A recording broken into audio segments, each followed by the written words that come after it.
icon, we can able to track what I have done. So it has been just appended two different tables, 2018, 2019 fields. So we can just cross check. And previously what step we have performed, we can able to see. There is a data type changes. Like that, we can just track and record at the what actions or else what transformations we have performed in this applied steps. Okay.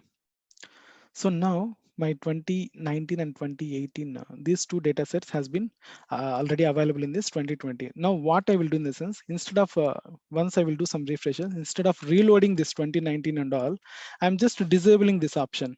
Just click on this particular table. Here, if you can see this, enable load is already check mark. If you can click on this, it will disable. As of now, it is in standard writing. If you can click on this, see here, it will change. Right, it has been coming with a somewhat slide down, I mean cursive manner, pp hyphen 2020, which is then disabled. Like that, I am going to do it for 2018 too. As of now, it is an enable load, which is going to load whenever our data has been refreshes. What I will do in the sense, instead of multiple load and making the performance and all issues, I'm just disabling that 2018 too, so that my complete data set is going to available 2019 2018 in the 2020. So I'm just going to rename it with the proper name,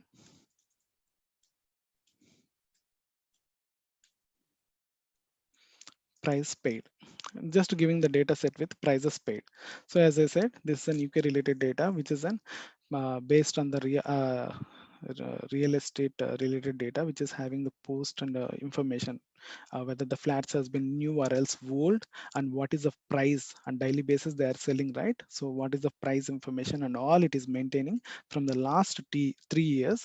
So I'm just renaming that particular table to prices paid. So automatically, once I have changed the name, right, automatically here also it will change.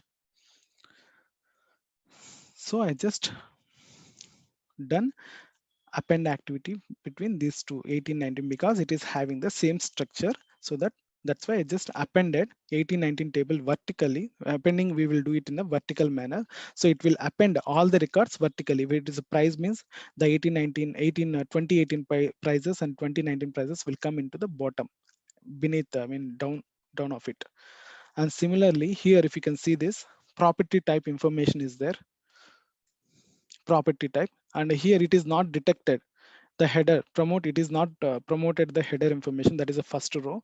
What we have to do in the sense, we will do that one of the transformation by just click on it. Here there is an edge, there is an table kind of structure is there. We can just go to this first row as a header, use first row as a header. What it will do, it will perform this promoted, the first row has been promoted here as a proper naming convention, that is property type code and property type.